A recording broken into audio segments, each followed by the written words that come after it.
Hey there, I'm Marti Matulis. This is Fallacy Friday on a Saturday because last night it was just too cold. I've spent the last few weeks in this series looking at how fallacies corrupt arguments from the inside. Ad hominem, straw man, false dilemma, moves that cheat at the game while the game is still running. Today I'm grouping three together because they share a common thread. None of them actually engage with the point at hand. They don't counter the argument, they route around it. So we've got appeal to authority, red herring, and slippery slope, and I would bet you $1 that you've encountered it this week, if not already this morning. So by the end of this video, you should be able to recognize them and name them, which is usually all it takes for them to not have an effect. An appeal to authority is when someone uses the credibility of a person or an institution as a substitute for an actual argument. And to be clear, there's a very legitimate version of this that is not a fallacy. If you are, for example, testing the efficacy of a drug, you want an authority to be the person to tell you whether or not the drug is safe for consumption. So the fallacy is specifically the move where the credential replaces the argument rather than supporting it. Studies show. Which studies? Who funded them? Where are they based? Experts agree. Which experts and what are they agreeing on exactly? The committee has determined. Wow. What was the committee's methodology? Who selected the members of the committee? So none of that is a dismissal of expertise. They're just the natural next questions that a well-structured argument should be able to answer. But when it can't, when the credential is intended to end the argument rather than support it, you're looking at a fallacy. So this is everywhere right now in politics, media. You see this all the time online in so-called news programs when hand-selected panels of experts reliably produce the desired outcome. Institutions that lend their name to a position rather than supporting the evidence. Or maybe this is the one we see the most of now. Former officials who have that credibility behind them who are now relying on those credentials to give their opinions weight that it may not deserve. And again, none of this means that expertise is worthless. It means that the appeal to it can be weaponized and you need to be able to tell the difference. So when someone leads off with an appeal to authority, ask them, what's the underlying argument here? Not hostile, just curious. A legitimate authority can and should be able to speak to the underlying argument. A manufactured one will often double down on the authority or flip the question on you and ask you why you're being so difficult.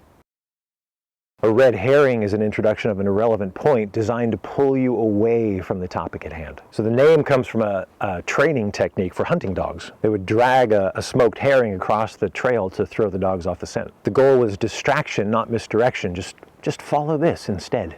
And the reason that it's effective, it's subtle. Like the point that's being brought up is often legitimate. It's a real issue worthy of being discussed at some point. But see, the sleight of hand in it is that it's raised now, mid-argument, because staying on the topic is proving inconvenient for someone. We're talking about water quality in the city, but what about the rural areas? Nobody talks about the rural areas. Rural. You're raising concerns about the budget, but what about what the previous administration did? Well, that's all well and good, but what about insert other argument that may be completely valid but is currently completely irrelevant right now. In each of these cases, this pivot puts you on the defense. You either follow this new thread, abandoning the original point, or you stay on the original point and look like you don't care about rural areas or the previous administration or the irrelevant topic that was just brought up.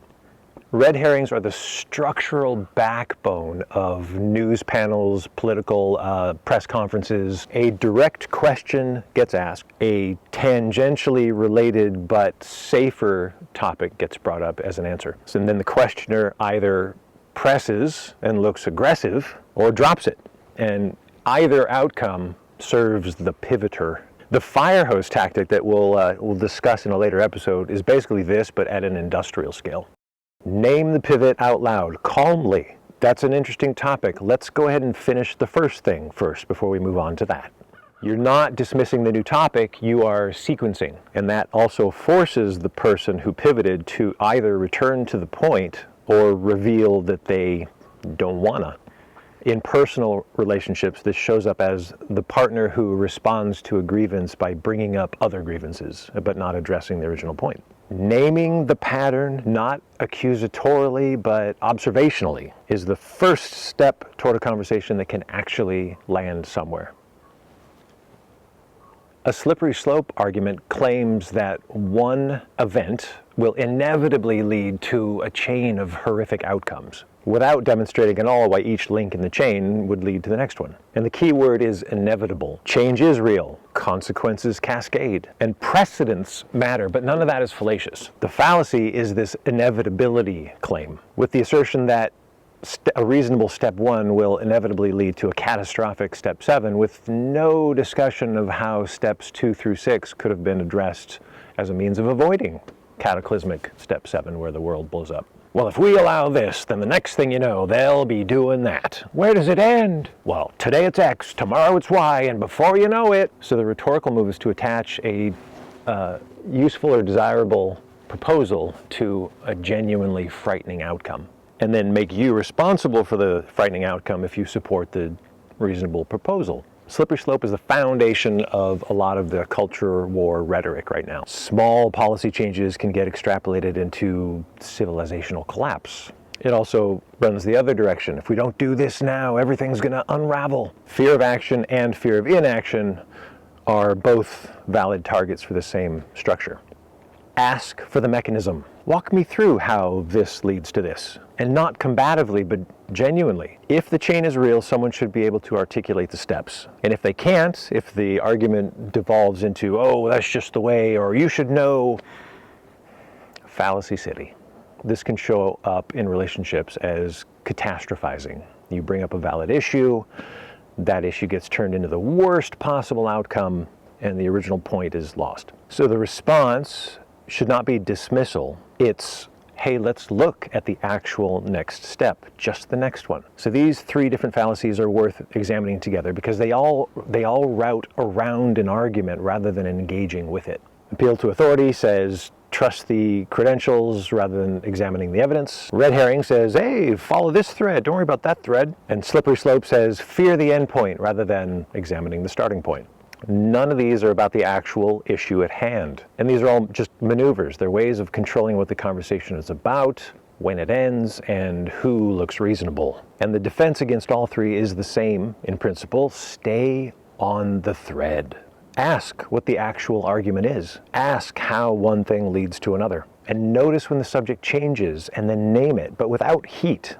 That last part matters, and I'm hammering this point home a lot because it doesn't have to be an accusation. It can just be an observation. Hey, it seems like we moved off the original point. Let's get back to that. That's not aggressive. That's just focused. And focus, as it turns out, is exactly the thing that these maneuvers are trying to break.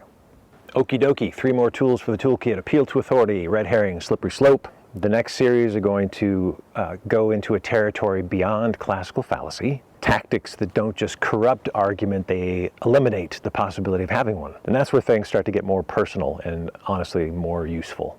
So if you found this video useful, please share it with someone who can benefit from the vocabulary.